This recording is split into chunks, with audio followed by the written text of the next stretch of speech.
Sri Sai Satcharitra Chapter 5. In this chapter, we will read Baba's return with Chand Patil's marriage party, welcomed and addressed as Sai, contact with other saints, his attire and daily routine, the story of the Padukas, wrestling bout with Mohidin and change in life, turning water into oil, the pseudo Guru Jawahar Ali. Return with Chand Patil's marriage party. As hinted in the last chapter, I shall now describe first how Sai Baba returned to Shirdi after his disappearance. There lived in the Aurangabad district in a village called Dhoop a well-to-do Mohammedan gentleman by name Chand Patil. While he was making a trip to Aurangabad, he lost his mare. For 2 long months he made a diligent search but could get no trace of the lost mare. After being disappointed, he returned from Aurangabad with the saddle on his back. After travelling 4 kos and a half, he came on the way to a mango tree at the foot of which sat a fakir. He had a cap on his head, wore kafni, and had a satka under his arm, and he was preparing to smoke a chilim. On seeing Chand Patil pass by, he called out to him and asked him to have a smoke and to rest a little. The queer fellow or fakir asked him about the saddle. Chand Patil replied that it was of his mare which was lost some time back. The fakir asked him to make a search in the nala close by. He went, and the wonder of wonders, he found the mare there. He thought that this fakir was not an ordinary man but a great saint. He returned to the fakir with the mare. The chilim was ready for being smoked, but 2 things were wanting: fire to light the pipe and water to wet the chappi. The fakir took his prong and thrust it forcibly into the ground, and out came a live ember, which he put on the pipe. Then he dashed the satka on the ground, from where water began to ooze. The chappi was wetted with that water, then wrung out and wrapped round the pipe. Thus everything being complete, the fakir smoked the chilim and then gave it also to Chand Patil. On seeing all this, Chand Patil was wonderstruck. He requested the fakir to come to his home and accept his hospitality. Next day he went to Patil's house and stayed there for some time. Patil was a village officer of Dhoop. His wife's brother's son was to be married and the bride was from Shirdi. So Patil made preparations to start for Shirdi for the marriage. The fakir also accompanied the marriage party. The marriage went off without any hitch. The party returned to Dhoop, except the fakir, who stayed back in Shirdi and remained there forever. How the fakir got the name Sai. When the marriage party came to Shirdi, it alighted at the foot of a banyan tree in Bhagat Mahalsapati's field, near Khandoba's temple. The carts were loosened in the open courtyard of Khandoba's temple, and the members of the party descended one by one, and the fakir also got down. Bhagat Mahalsapati saw the young fakir getting down and accosted him, Ya Sai, welcome Sai. Others also addressed him as Sai, and thenceforth he became Sai Baba. Contact with other saints. Sai Baba began to stay in a deserted masjid. One saint named Devidas had been living in Shirdi for many years before Baba came there. Baba liked his company. He stayed with him in the Maruti temple, in the Chavdi, and for some time lived alone. Then came another saint by name Jankidas. Baba spent most of his time in talking with him, or Jankidas went to Baba's residence. So also one Vaishya householder saint from Putambi by name Gangagir always frequented Shirdi. When he first saw Sai Baba carrying pitchers of water in both hands for watering the garden, he was amazed and said openly, Blessed is Shirdi that it got this precious jewel. This man is carrying water today, but he is not an ordinary fellow. As this land was fortunate and meritorious, it secured this jewel. So also one famous saint by name Anandnath of Yevala Math, a disciple of Akkalkot Maharaj, came to Shirdi with some people. When he saw Sai Baba, he said openly, This is a precious diamond in reality. Though he looked like an ordinary man, he is not an ordinary stone but a diamond. You will realize this in the near future. Saying this, he returned to Yevala. This was said while Sai Baba was a youngster. Baba's dress and daily routine. In his young days, Sai Baba grew the hair on his head, never had his head shaved. He dressed like an athlete. When he went to Rahata, he brought with him some small plants of marigold, jay and jui, and after cleaning them, he planted and watered them. A devotee by name Vaman Tatya supplied him daily with two unbaked earthen pitchers. With these, Baba himself used to water the plants. He drew water from the well and carried the pitchers on his shoulders. In the evening, the pitchers were kept at the foot of the neem tree. As soon as they were placed there, they broke as they were made of mud and not baked. Next day, Tatya supplied two fresh pitchers. This course went on for 3 years, and with Sai Baba's toil and effort, there grew a garden. On this site, at present, stands the big mansion Samadhi Mandir of Baba, which is now frequented by so many devotees. The story of Padukas under the neem tree. A devotee of Akkalkot Maharaj by name Bhai Krishnaji Ali Bakar worshipped the photo of Akkalkot Maharaj. He once thought of going to Akkalkot, Solapur district, take the darshan of the Padukas, footprints of the Maharaj, and offer his sincere prayer there. But before he could go there, he got a vision in his dream. Akkalkot Maharaj appeared in the vision and said to him, "Now Shirdi is my resting place. Go there and offer your worship." So Bhai changed his plan and came to Shirdi, worshipped Baba, stayed there for 6 months and was very happy. As a reminiscence of this vision, etc., he prepared the Padukas and installed them on an auspicious day of Shravan, Shaka 1834, under the neem tree with due ceremonies and formalities conducted by Dada Kelkar and Upasni. One Dikshit Brahmin was appointed for worship and the management was entrusted to devotee Shagun. Complete version of this story. Mr. B.V. Dev, retired Mumaldar of Thana and a great devotee of Sai Baba, made inquiries about this matter with Shagun Meru Nayak and Govind Kamalkar Dikshit and has published a full version of the Padukas in Sai Leela, volume 11, page 25. It runs as follows.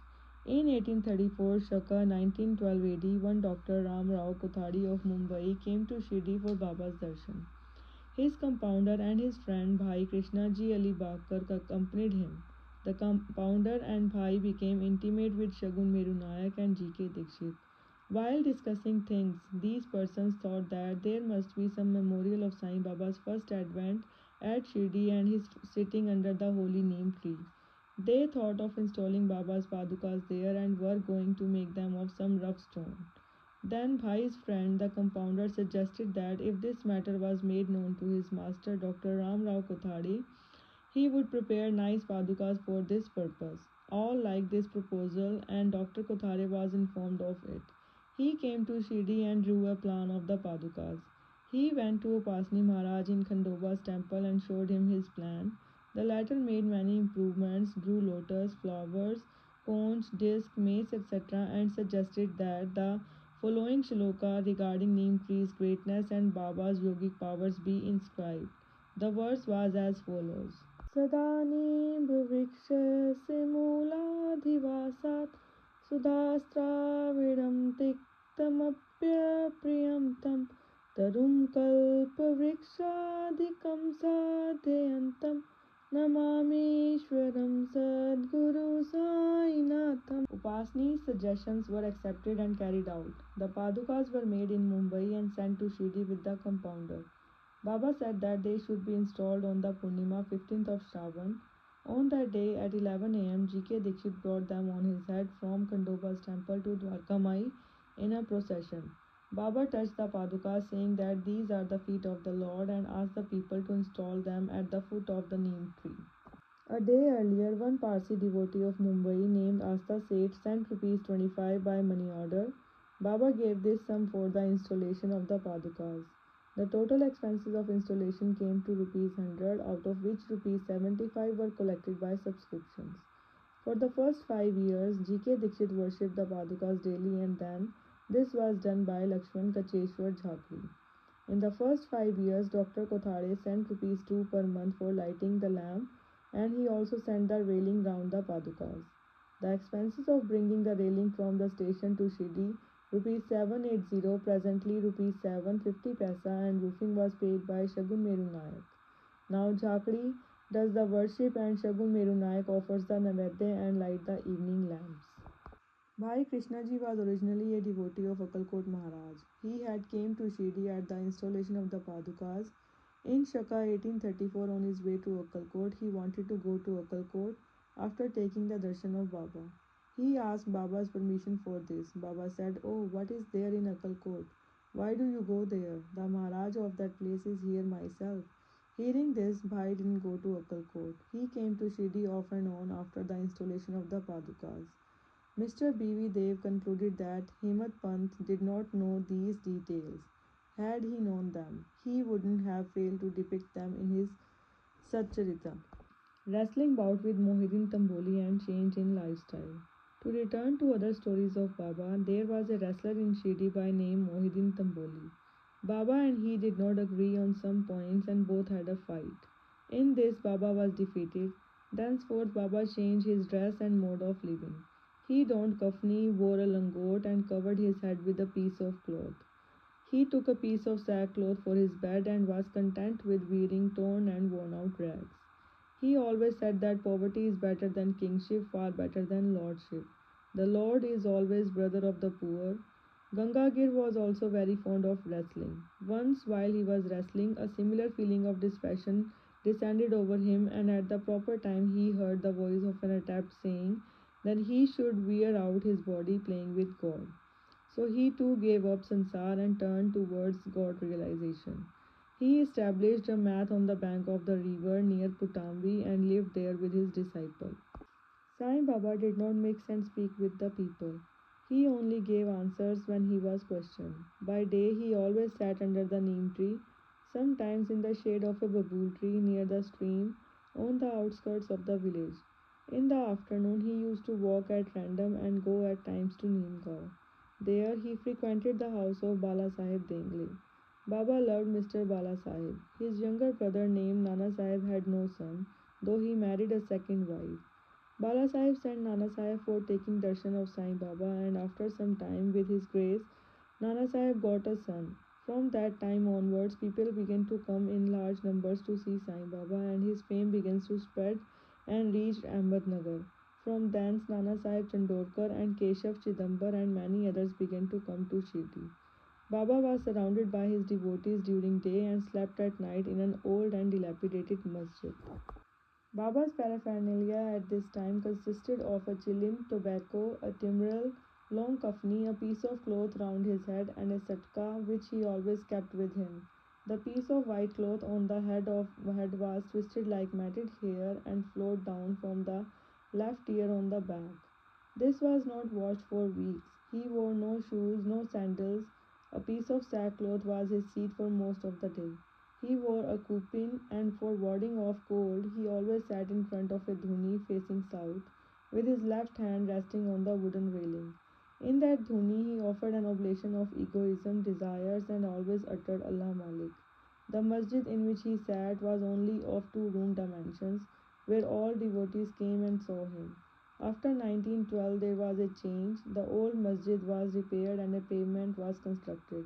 Before Baba came to live in this masjid, he lived for a long time in a place, Takia, where with ghungroos tied on his ankle, Baba danced beautifully and sang with tender love. Turning water into oil. Sai Baba was very fond of lights. He used to borrow oil from shopkeepers and keep lamps burning the whole night in the masjid and temple. This went on for some time. The Banyas who supplied oil gratis once met together and decided not to give him oil.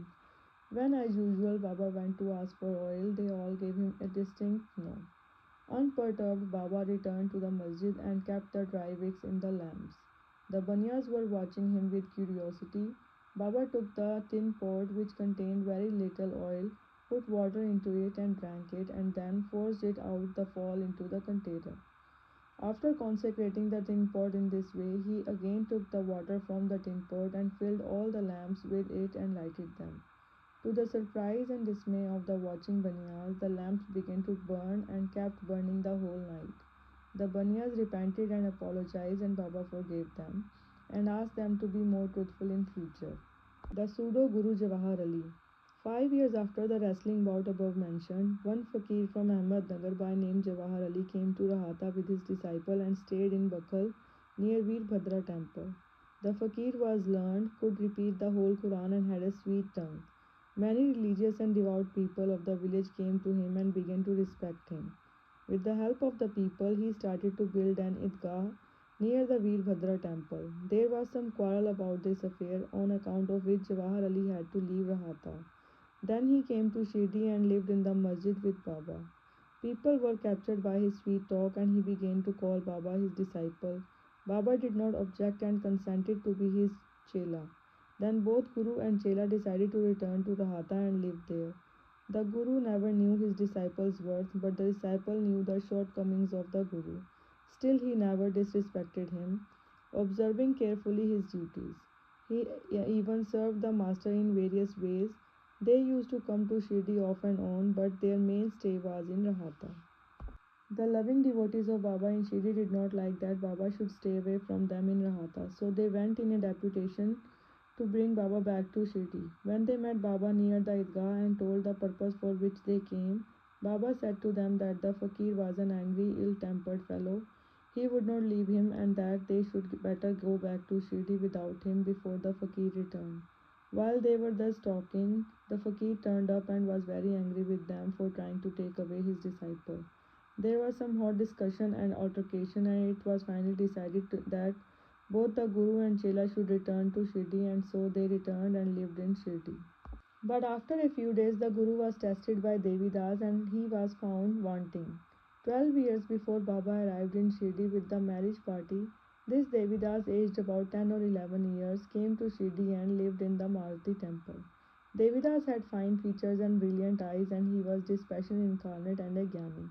Many people, namely Tatya Kote, Kashinath, and others, regarded him as their guru. They brought Jawahar Ali in his presence, and in the discussion that followed, Jawahar was worsted and fled from Shirdi. He went and stayed in Bijapur and returned after many years to Shirdi and prostrated himself before Sai Baba.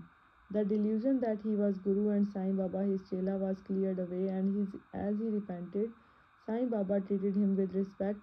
In this case, Sai Baba showed by his conduct how one should get rid of egoism and do the duties of a disciple to attain the highest end, with self realization. This story is told here according to the version given by Mahalsapati, a great devotee of Baba. In the next chapter, Ram Navami festival, the masjid, its former condition and later improvement in it, etc. will be described. Bow to Sri Sai, peace be to all. Om Sai Ram.